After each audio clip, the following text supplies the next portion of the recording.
estoy grabando. Entonces, hoy voy a comenzar con el tema de pasivo no corriente. Un poco ya al inicio del curso vimos el tema de pasivo corriente y en el tema 2, cuando comenzamos a ver los instrumentos financieros, hablamos de que un instrumento financiero podría ser un título de deuda o bien podría ser un título de participación. Un título de deuda precisamente sería lo que vamos a ver en este tema de pasivo no corriente, bonos o algún tipo de certificado. Si recordamos, este tema está regido por lo que es la norma, la NIF 9 y la NIF 7, que son el actual cuerpo a nivel de las NIC que cubre prácticamente el tema, ¿verdad? La NIF 9 es bastante extensa, habla de toda la parte de activo financiero y de su contraparte, el pasivo financiero. Aún así, bueno, como les había mencionado en aquel momento y lo reitero, la versión previa, que es la NIC 39 y la NIC 32, NIC 39 de instrumentos financieros, reconocimiento y medición, y la NIC 32 de instrumentos financieros, presentación, siguen vigentes, por lo que al final tendríamos las 4 normas, siendo la NIF 9 la que nos guía más.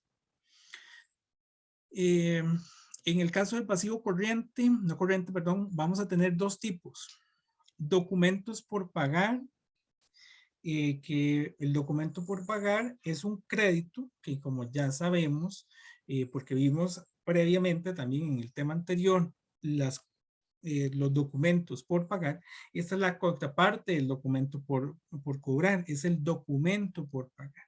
Entonces, es un crédito, un préstamo, ¿verdad?, que se generó por medio de un documento. Aquí hablábamos de un mecanismo un poco más formal. Tiene que haber una letra de cambio, un pagaré, una prenda o una hipoteca, ¿verdad? Sí hay que tener en cuenta de que estos podrían ser de corto o de largo plazo. Los de largo plazo son los que vamos a estar tocando acá, ¿verdad? Corto plazo ya los vimos al inicio del curso. Y siendo que son de largo plazo, entonces, de acuerdo a lo que nos decía el marco conceptual de la información financiera, es una deuda de más de un año.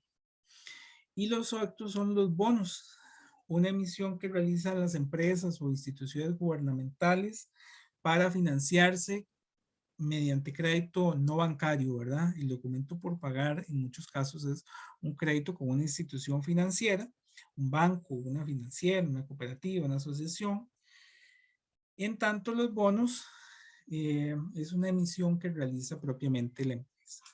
En cualquiera de los dos casos, hay que considerar que está el tema del gasto por interés, ¿verdad? Ellos generan este elemento del gasto por interés, que al final el gasto por interés es parte de la estructura de apalancamiento que tiene la empresa, ¿verdad? El gasto por interés va a permitirle a la empresa generar un escudo fiscal para fines de renta, ¿verdad? Que es un tema que ustedes van a profundizar un poco en el tema, en el curso de finanzas.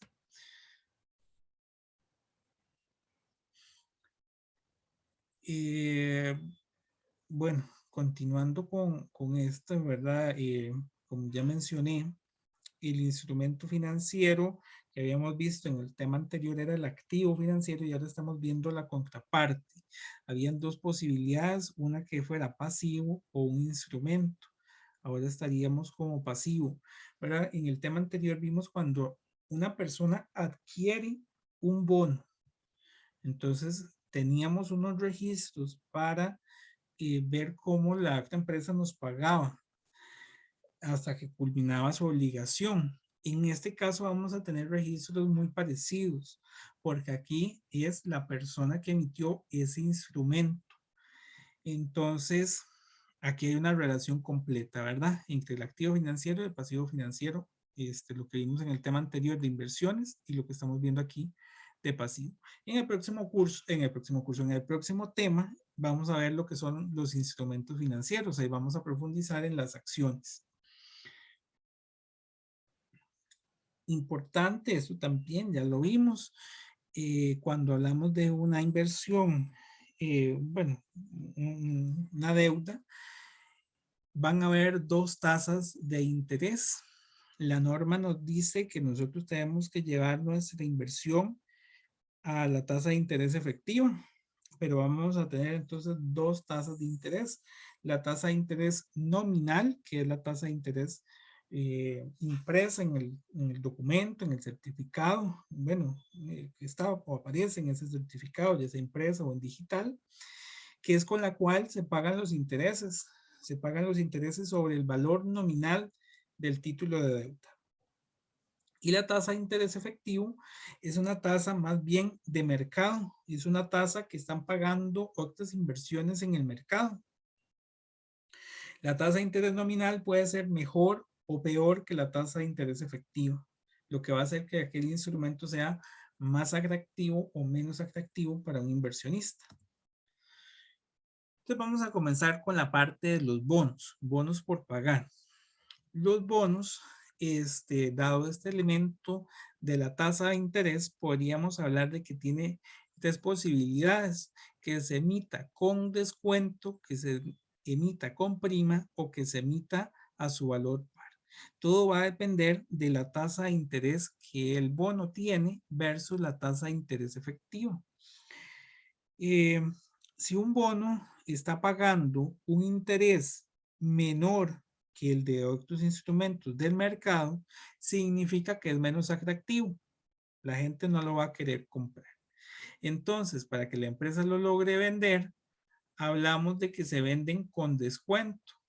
Se venden por debajo de su valor nominal. Por el contrario, si la tasa, mira, y aquí hay un error. Ahora se los corrijo en la presentación. Aquí esto es igual y aquí más bien es así. Si la tasa de interés efectiva, por el contrario, es más pequeña que la tasa de interés nominal, es decir, que la tasa que ofrece el certificado, nuestro certificado es superior a los otros certificados que ofrecen en el mercado. Va a ser un título un poco más cotizado. Al ser un título más cotizado, se vende con prima.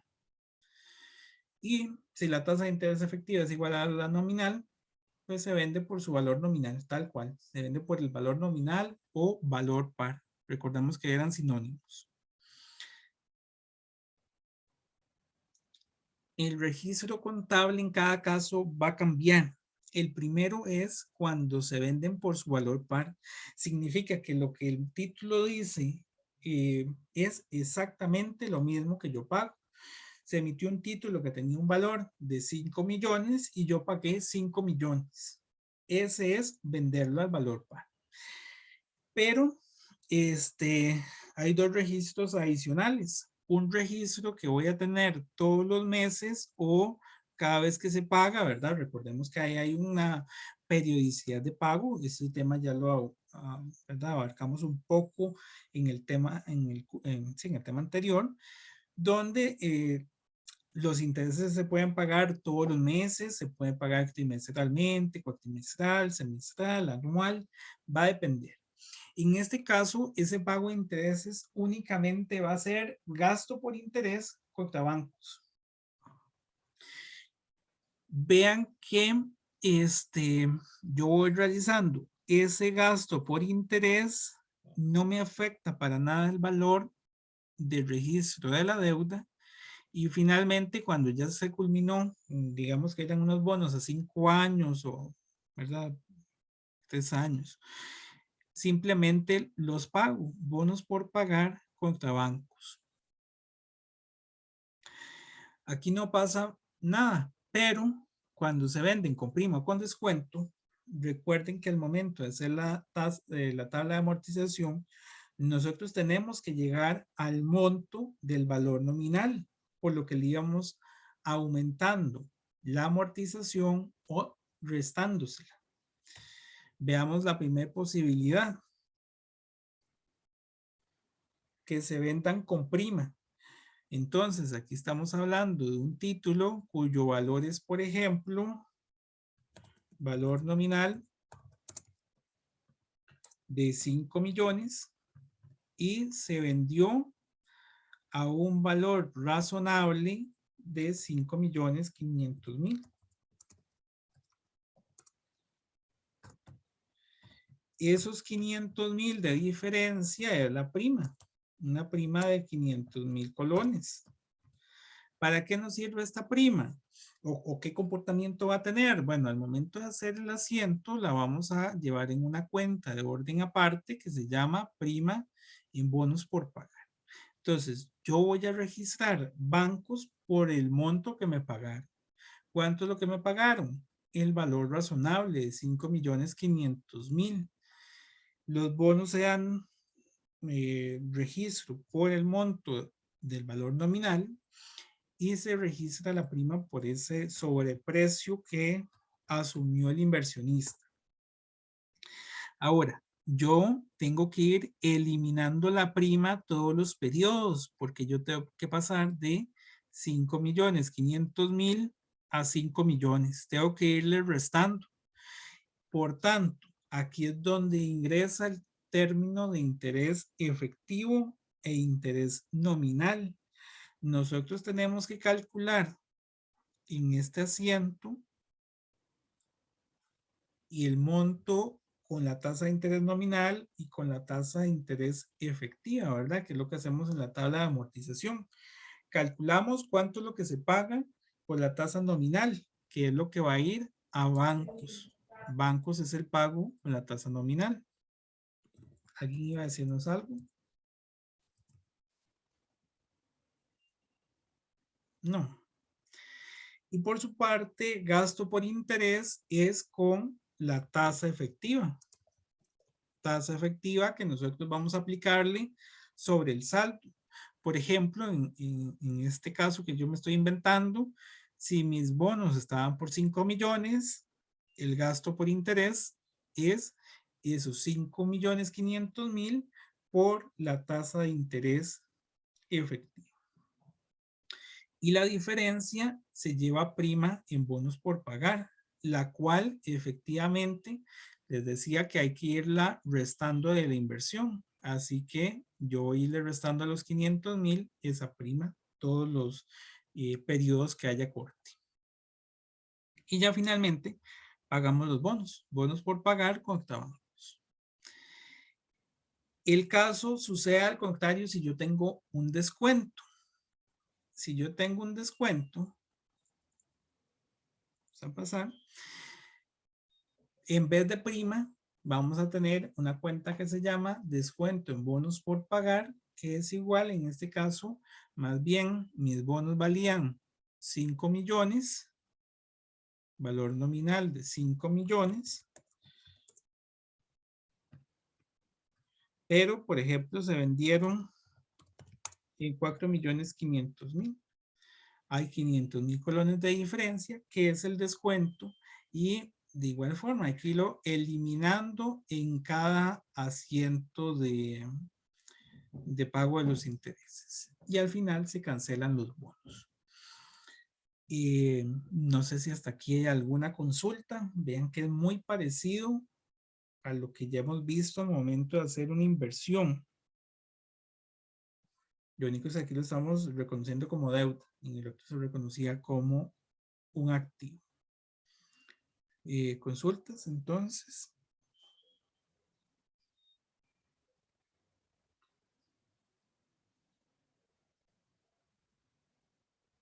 ¿No? Bueno.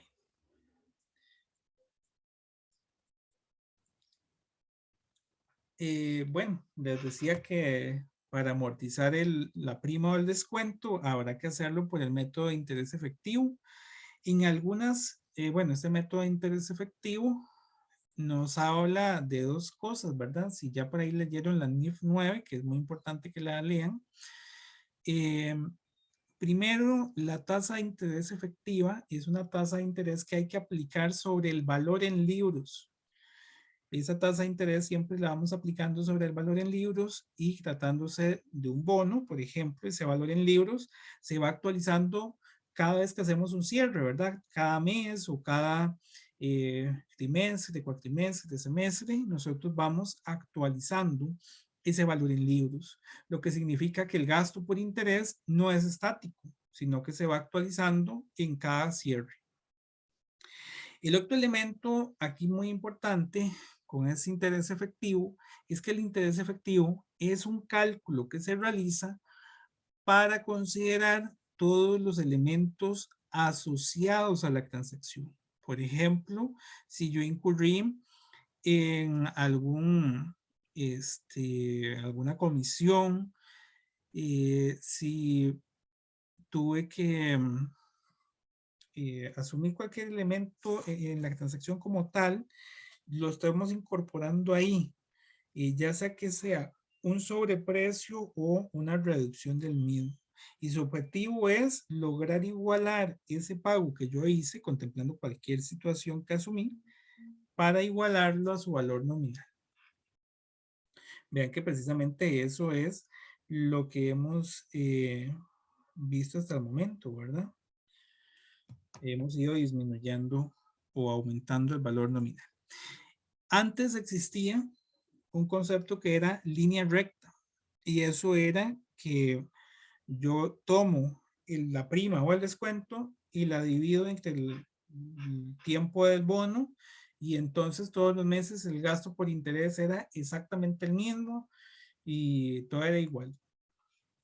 Sin embargo, ahí no se respetaba el concepto de valor en libros, sino que pues el interés se mantenía estático. No tenía esa fluctuación de que al inicio yo tengo más deuda que puede ir disminuyendo. Línea recta ya no se permite de conformidad con la NIF 9. Sin embargo, hay otras normativas a nivel internacional que sí lo siguen tratando. Entonces, para que lo tengan por ahí presente.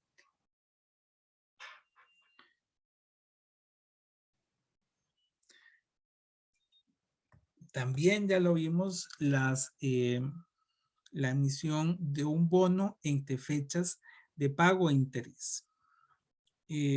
Lo más común, y aquí me voy a pasar a la pizarra, es que nosotros no compremos el certificado o el bono o la inversión siempre en las fechas de cierre.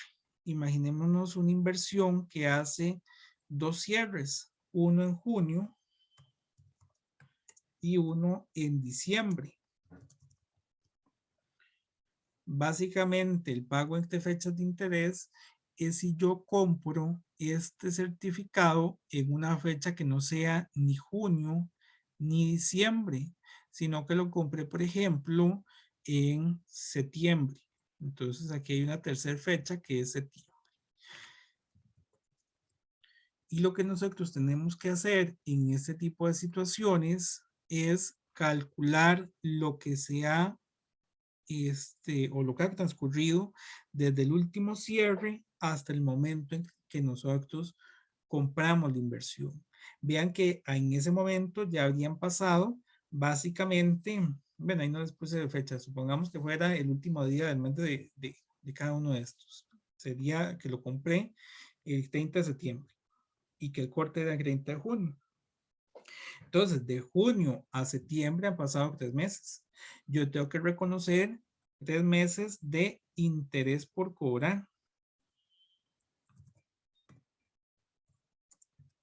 Y vamos a tener otros 3 meses, ¿verdad? De septiembre a diciembre, que son corrientes, que yo tenía los títulos y ahí me los gano normalmente. No existe ese interés por cobrar, sino que en este periodo es un ingreso por intereses. Ese interés por cobrar generalmente se asume cuando yo compro la inversión. Yo compré la inversión en septiembre y le tuve que pagar este interés por cobrar al anterior poseedor de los títulos, ya que fue la persona que se ganó ese dinero durante ese tiempo. Y esos intereses también son un elemento que habrá que considerar al momento de determinar el valor en libros y la tasa de interés efectiva, porque al final de cuentas están formando parte de ese precio inicial. Y ya a partir de diciembre, pues la inversión seguirá su transcurso normal, ¿verdad? Aquí ya no nos interesa, ahí no hacemos nada. Ahí ya seguirán los cortes normales. Cuando tenemos estos entre fechas de corte, el único problema es al inicio cuando yo lo compro, ¿verdad? Ya después de ahí no hay ninguna situación, ¿verdad? Complicada.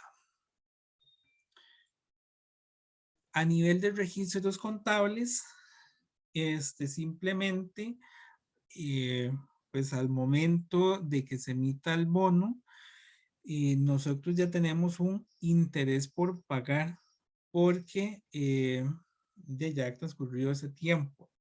Así como el inversor asumió la cuenta por cobrar, nosotros estamos asumiendo un interés por pagar, ¿verdad? La contraparte de esa cuenta, porque mira que transcurrió ese tiempo. Y el resto del asiento, pues es exactamente el mismo, ¿verdad? El pago que nosotros recibimos, que va a bancos, la emisión del bono por su valor nominal y la diferencia, que va a ser una prima o un descuento que, dependiendo del caso, irá al debe o al haber. De igual forma, cuando hacemos el corte, vamos a tener el gasto por interés contra el interés por pagar o el efectivo, dependiendo de si se paga o no en ese momento, y la prima o descuento en bonos por pagar. Y finalmente, cuando ya hacemos el pago final de los bonos, bonos por pagar contra bonos. Vean que entonces los bonos en fechas de pago de intereses no tienen pues mayor problema, ¿verdad? Nada más es calcular o tener ese cuidado de al inicio determinar los meses que quedan por cobrar y los que yo me estoy ganando. Van a haber diferentes tipos de bonos. Hasta este momento hemos visto casi que un único tipo de bonos, bonos normales, digámoslo así, pero van a existir bonos convertibles. Los bonos convertibles tienen la posibilidad, como bien dice su nombre, de convertirse en otro tipo de título, en este caso, en una acción. Los bonos con garantías, que los bonos con garantías son bonos que nos dan la posibilidad de adquirir acciones. Vean que no es lo mismo, ¿verdad? El primer concepto de bonos convertibles, ellos se convierten en acciones. En el segundo, bonos con garantías, me dan la posibilidad de comprar las acciones. Los bonos seriados, que eso es cuando se hacen, son emisiones muy grandes de títulos y lo que se hace es que, ¿verdad? No sé, la empresa hace una emisión de 1000 títulos y los primeros 250 títulos son la serie A, que se va a vender durante el primer cuatrimestre del año. Después está la serie B, que se vende durante el segundo semestre del año. La serie C, que se venderá el próximo año en enero. Y la serie D, que se venderá en la última parte del año. Estos bonos seriados tienen una noción de que usted pues está adquiriendo la deuda, pero a pedacitos, básicamente, porque usted no le sirve tener todo ese dinero desde el inicio. Eso sucede mucho, por ejemplo, para la construcción de los centros comerciales, de un mall. Entonces, usted no ocupa todo el dinero desde el inicio, sino que va a ir por partes. Entonces, conforme va avanzando, ya eso tiene su cronograma y así va haciendo las emisiones de los bonos. También están los bonos redimibles, que son bonos que tienen la posibilidad de que no lleguemos hasta el final de su vida. Digamos, son bonos que se emitieron a 5 años, pero el emisor tiene la posibilidad de que antes de finalizar los 5 años, tal vez al tercer año, darlos de baja, pagarle al inversionista y eliminar su deuda. Esto sucede mucho porque como es un plazo tan largo, en algunos casos son a 10 años, por ejemplo, entonces las condiciones del mercado van cambiando. Entonces la tasa de interés de mercado, cuando yo los emití, un 15 era el correcto, pero hoy la tasa de interés que está en el mercado es de 12. Entonces me sirve más cancelar la deuda vieja, generar una deuda nueva y seguir pagando menos interés. También están los bonos cero cupón. Un bono cero cupón es un bono que se vende con descuento. Se vende por debajo de su valor nominal y la diferencia entre lo que yo pagué y el valor nominal son los intereses, intereses implícitos. Y por supuesto están también los bonos en moneda extranjera, bonos que son emitidos en cualquier otra moneda, que al momento de colonizarlos tendremos que experimentar la parte de la NIC 21 de ganancias o pérdidas por diferencial cambiario. Vamos a irlos viendo cada uno. Entonces vamos primero con los bonos convertibles. Los bonos convertibles, les decía que son bonos que se van a, como bien dice su nombre, convertir. Entonces la norma nos habla de esa conversión es, digamos, un sobreprecio que yo asumí al momento de comprar el título. Siendo que es un sobreprecio el momento de comprar el título, lo puedo separar del mismo y registrar dos elementos separados. Uno es el bono por pagar. El bono por pagar es lo que vamos a llamar un componente de pasivo, es la deuda como tal. Pero la posibilidad de convertirlo y de convertirlo en acciones se llevará en una cuenta que se llama superávit pagado de bonos convertibles y es una cuenta que se llama componente de patrimonio, que es esa posibilidad de convertirse en acción. Puede hacer que yo al final decida no hacerlo, pero tengo que llevar su control y por tanto tengo que registrarlo de manera independiente. Vean que entonces ahí se nos adiciona esa cuenta de superávit pagado por bonos convertibles, que reitero, es esa posibilidad de convertirlo en acción. Tendría los bancos, que es lo que yo pago, y un descuento en bonos por pagar. Aquí siempre vamos a tener un descuento. Conforme se va realizando el pago de los intereses, vean que es exactamente el mismo comportamiento normal. Donde cambió es únicamente en el asiento inicial, que adicioné la cuenta del superávit. Pero vean que periodo a periodo yo iría registrando los intereses como gasto por interés contra el descuento en bonos por pagar y la parte de bancos. Gasto por interés, que es el cálculo al valor o la tasa de interés efectiva, y los bancos, que es a la tasa de interés nominal, y el descuento pues será la diferencia para ir amortizando ese descuento.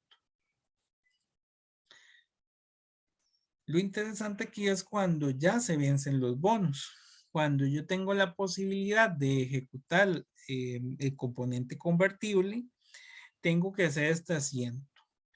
Los bonos se tienen que dar de baja. Vean que el punto de que se conviertan es que yo doy de baja el título de deuda y me quedo con acciones de la empresa. Entonces, ¿cómo se registra? Lo primero es que los bonos se dan de baja, elimino bonos por pagar y a cambio de esos bonos por pagar emito capital social común, que son las acciones. Pero retomando, originalmente yo tenía una deuda que la estoy eliminando, por eso al debe, junto con el superávit pagado de los bonos convertibles, que era el componente de patrimonio, y elimino su prima, su descuento. Elimino el descuento en los bonos. Y emito a cambio de esa deuda, ¿verdad? Que este es su equivalente, el capital social. Ojo, el capital social tiene que ir registrado por su valor de mercado, su valor razonable.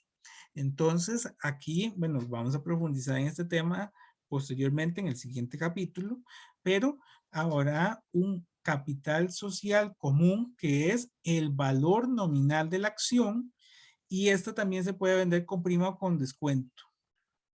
Aquí se estaría vendiendo con prima en acciones comunes. Y la diferencia entre entre el valor de la acción, ¿verdad? Que este de aquí es el valor de la acción y el valor de la deuda, que es este pedacito acá junto con este, nos va a dar una ganancia o una pérdida. Si los bonos valían más o si valían menos que las acciones, es lo que nos va a permitir determinar si tengo la prima o el descuento. O ganancia, perdón, pérdida o ganancia. en conversión de los bonos. Bien, no sé si hay alguna consulta hasta acá.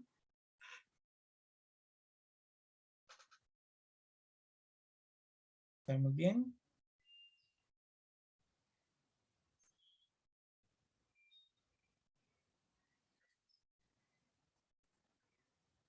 No hay consulta.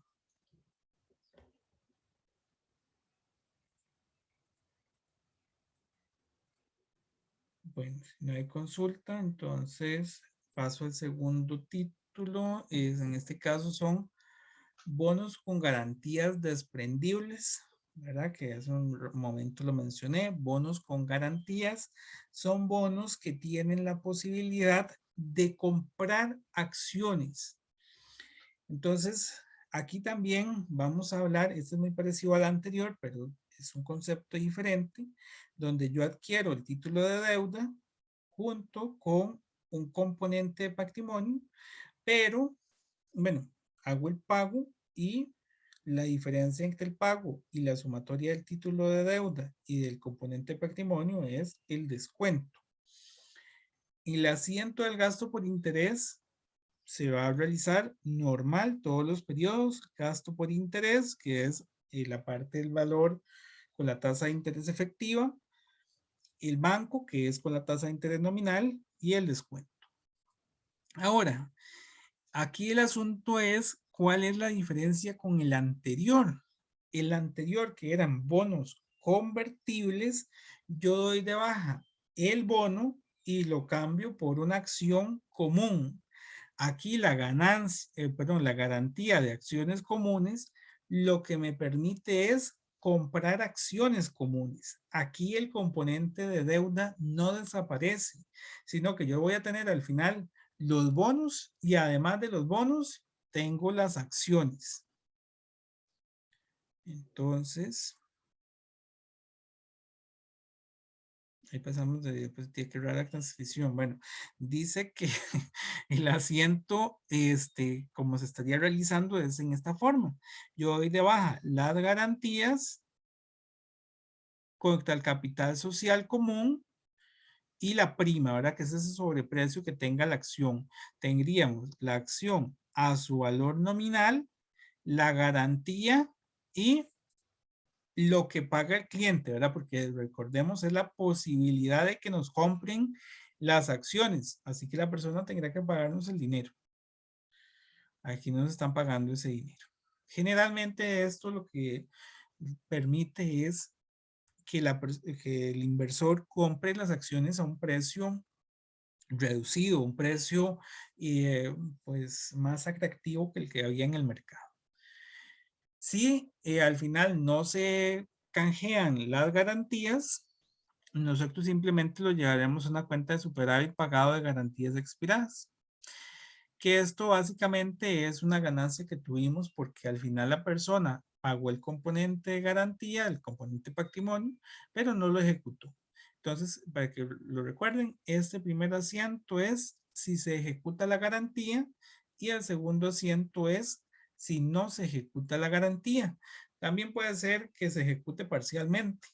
Entonces, hacemos el primer asiento para la parte que se ejecutó y el segundo asiento para la parte no ejecutada.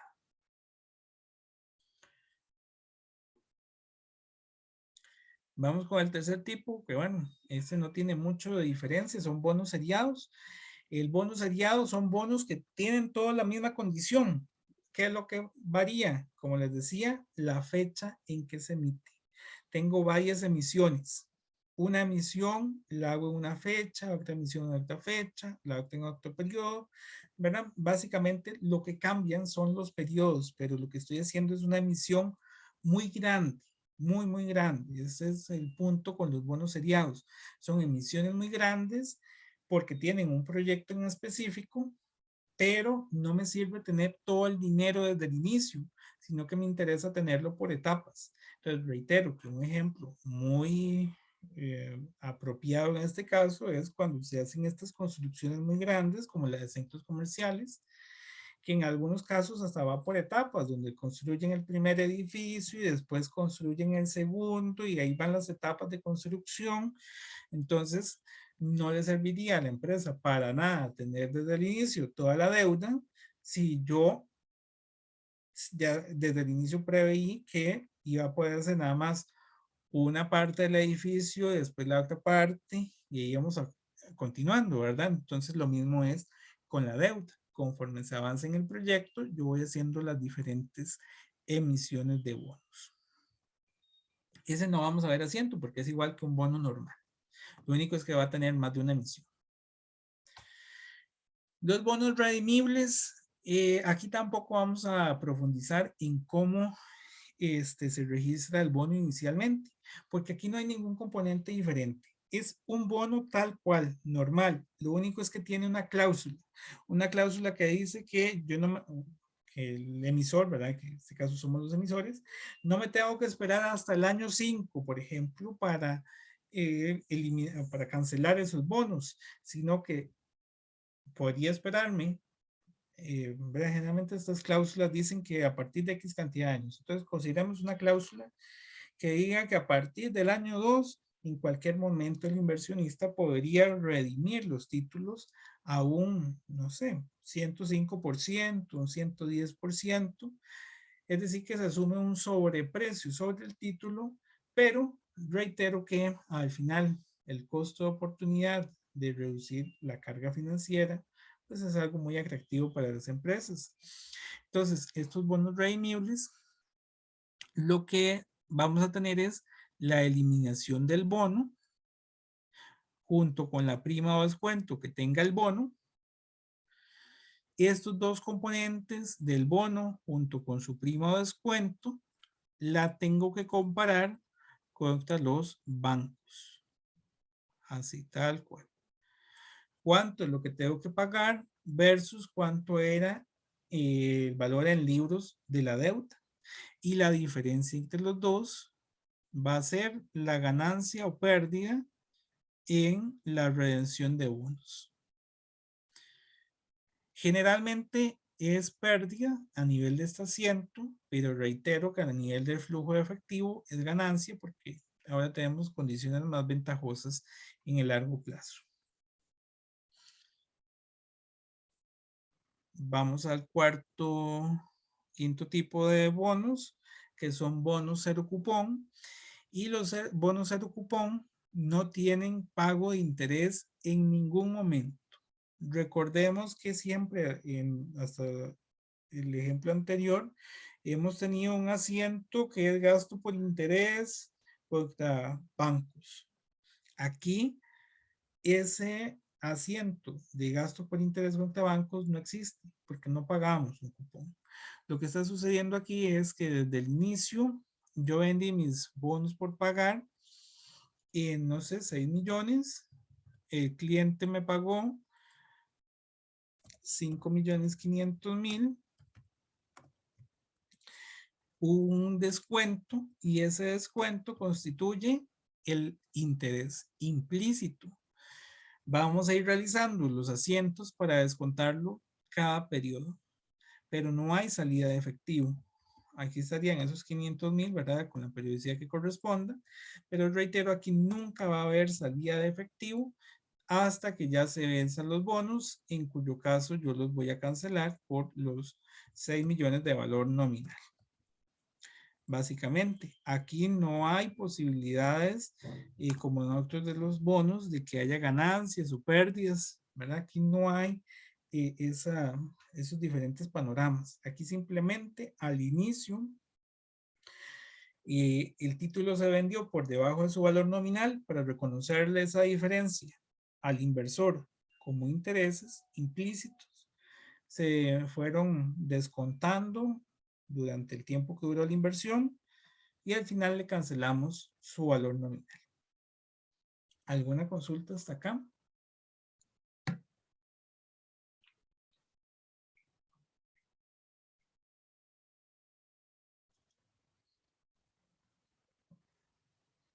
¿Estamos claros? ¿Seguros?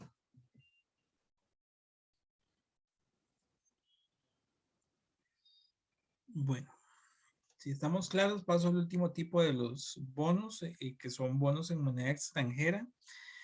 En el caso de los bonos en moneda extranjera, los registros van a ser exactamente los mismos que tenemos en cualquiera de las otras inversiones. Yo tengo bancos, tengo bonos por pagar y la diferencia entre ellos es una prima o un descuento. Hay que ver en cada caso. Y además asumimos el gasto por interés. Aquí puede ser con interés por pagar o con efectivo. Y vamos eliminando la prima o el descuento, ¿verdad? Ese es el asiento normal. Lo que pasa es que en cada cierre, cada vez que nosotros hacemos este gasto por interés, precisamente hay que hacer también una actualización de la inversión. En ese gasto por interés, vamos a actualizar la parte que se encuentre pendiente, donde vamos a tener una ganancia o una pérdida por diferencial cambiario.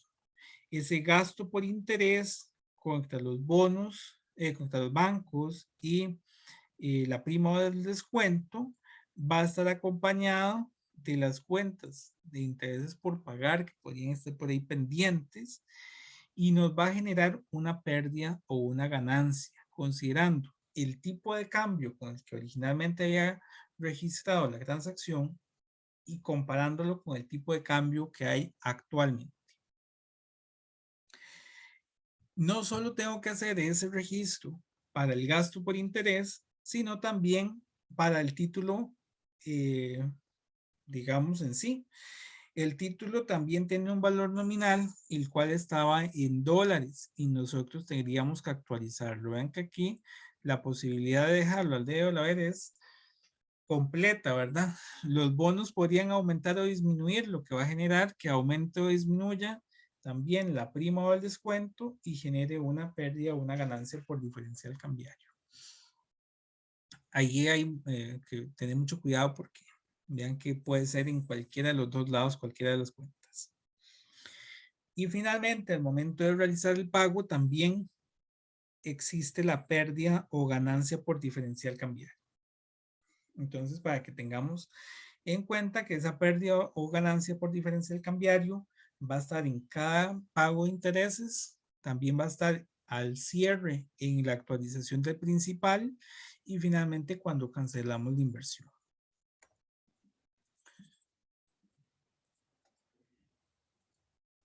Bien, ahí termina la parte de bonos por pagar. Consultas hasta acá. Seguros que todo está claro, bueno, por lo menos en la parte teórica, por supuesto, yo sé que en la parte práctica ahorita vamos a comenzar a verlo y surgirán algunas otras dudas, pero en la parte de teoría, por lo menos estamos claros.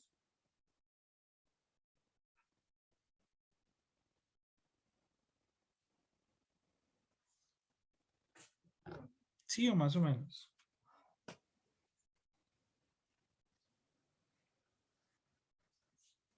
Hoy parecen muy silenciosos. Bueno, voy a considerar que está bien.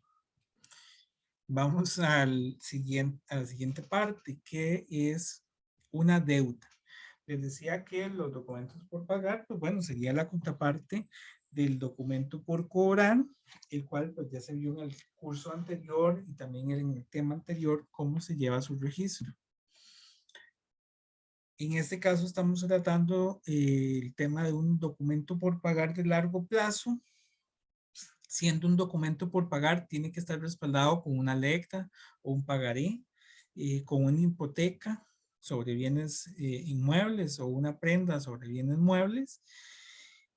No podríamos considerar aquí una factura, ¿verdad? Tiene que ser un documento comercial de esta magnitud, una lecta, un pagaré, una hipoteca, una prenda. Si era una cuenta, una factura, recordemos que es una cuenta por pagar. Entonces, ahí para que tengamos esa diferencia. Y los últimos dos, ¿verdad? La hipoteca y la prenda tienen la particularidad de que son títulos que aparte de permitirnos generar el documento, tienen una escritura pública. Entonces son inscribibles en el registro mercantil de manera tal que pues ahí el bien queda con la, digamos, deuda de una vez registrado. Hay que tener el cuidado, esto me parece que lo vimos en el tema 1, donde se hace la reclasificación de los pagos del año siguiente como de corto plazo, ¿verdad? Imaginemos que tengo un documento por pagar que son 2 millones.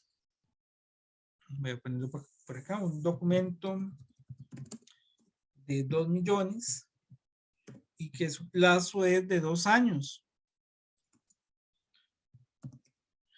Cuando yo hago la emisión de esta deuda, pues registraré bancos contra el documento por pagar normal. Pero al momento de hacer el estado financiero, yo tengo que determinar cuánto es del año 1 y cuánto es del año 2, ¿verdad? Yo tengo que decir que en el año 1, no sé, va a vencerse 1.500.000 y en el año, bueno, perdón, 500.000 y en el año 2, los otros, el otro 1.500.000. ¿Cómo lograríamos identificar esto? Es muy fácil, ¿verdad? Por medio de las tablas de amortización. Ahí ustedes ya pueden ir viendo cómo se va desarrollando el comportamiento de cada uno de estos créditos y dejar en el corto plazo, o ya no pude dejar en el corto plazo lo que vence dentro de los próximos 12 meses y en el largo plazo el resto. Sabemos que puede ser un crédito con intereses o sin intereses. Si es sin intereses, hablamos de lo que es un crédito con interés. Bueno, este es un crédito sin interés implícito. Un crédito sin interés implícito es un crédito donde claramente tenemos, aquí tiene que haber un error. Vamos a modificarlo de una vez porque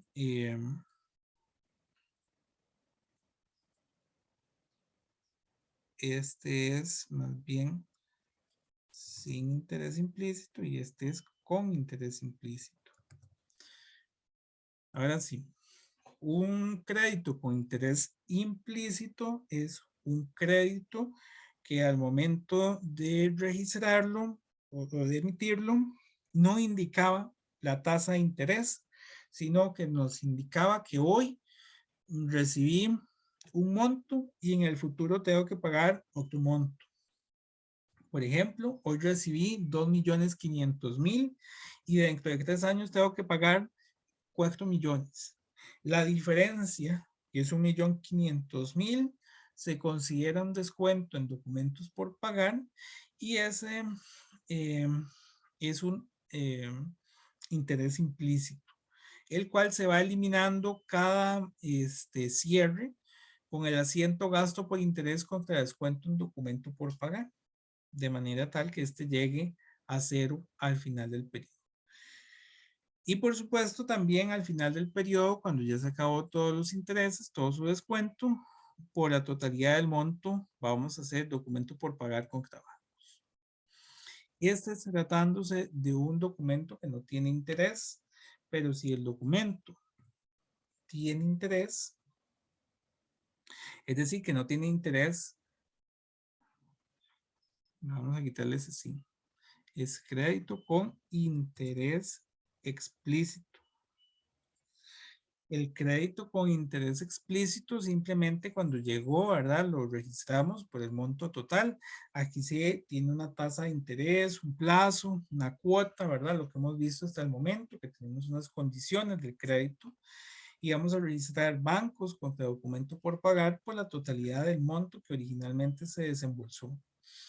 Y periódicamente vamos a tener un gasto por interés junto con el documento por pagar, que es la amortización del mismo contra bancos. Recordemos que en el caso de los documentos por pagar, lo que estamos buscando es que estos inicien en un monto, no sé, es un crédito por 6 millones y queremos que este quede en cero.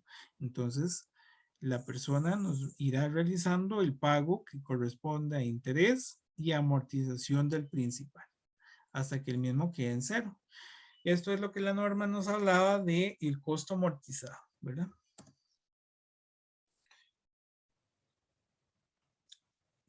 También puede ser que haya deuda a cambio de activos, bienes o servicios, en cuyo caso yo no voy a recibir dinero. Vean que en los dos casos anteriores, en este que era con interés explícito y con interés implícito, tengo los bancos a la izquierda. Pero en este caso, que es una deuda a cambio de activos, bienes o servicios, yo voy a recibir el activo a cambio de una deuda. Me estoy comprometiendo a realizar un pago en el futuro. En estos casos, el activo tiene que registrarse por su valor nominal, no por el valor de la deuda. Eso es algo muy importante. Y tal vez un edificio. Estoy adquiriendo un edificio.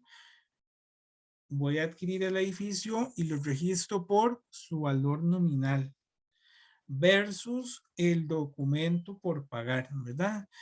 Tal vez yo tenía, hice la compra del edificio por 50 millones, pero su valor razonable es de 60. Habrá un descuento en el documento por la diferencia.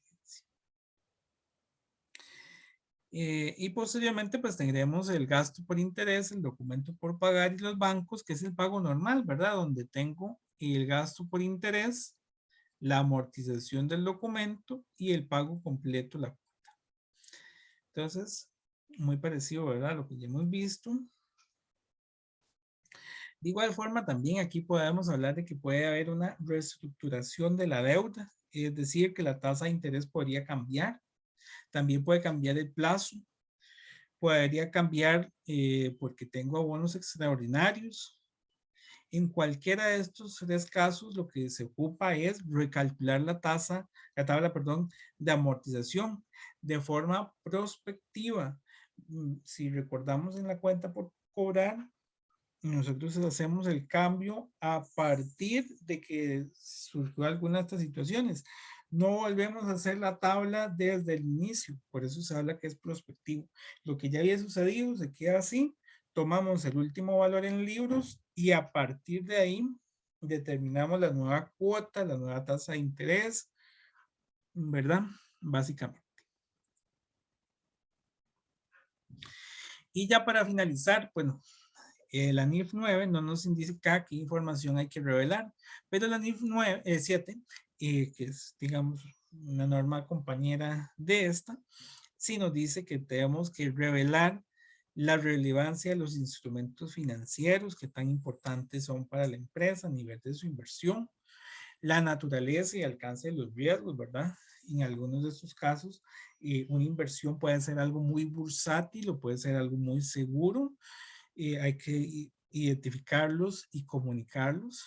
El importe en libros de los pasivos al costo amortizado. El importe de partidas de ingresos, gastos, pérdidas o ganancias relacionadas, las cuales pues irán al estado de resultados, pero además tendremos que darle información en las notas de estados financieros de que estas provienen pues de la NIF 9, ¿verdad? Y los vencimientos de los pasivos. Hay que hacer una tabla de los vencimientos que estos van a tener en los próximos años para ir, ¿verdad? Muchos para darle un panorama más claro a un inversor de los compromisos que tiene la empresa en el futuro. Puede ser que hoy es muy atractiva, pero dentro de unos años ya tendrá que ir haciendo frente a deudas muy grandes que tal vez su flujo efectivo no permite y ahí pues es un poco menos atractivo. Entonces la norma quiere dejarle un panorama suficientemente claro al inversor. Importante, vean que la norma nos habla de que los títulos de deuda tienen que irse presentando al costo amortizado, ¿verdad? Que es al final el monto por el que queda. Aquí no nos habla que yo puedo o debería dejarlo al valor razonable o algo similar, sino que estos van a ir por su costo amortizado.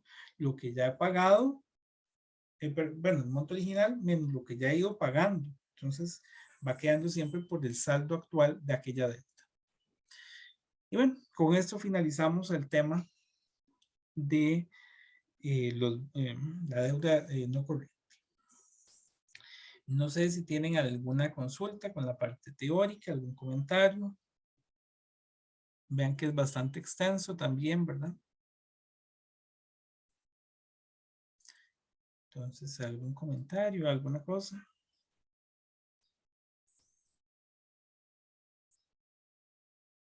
No. Bueno, si no hay comentarios, bueno,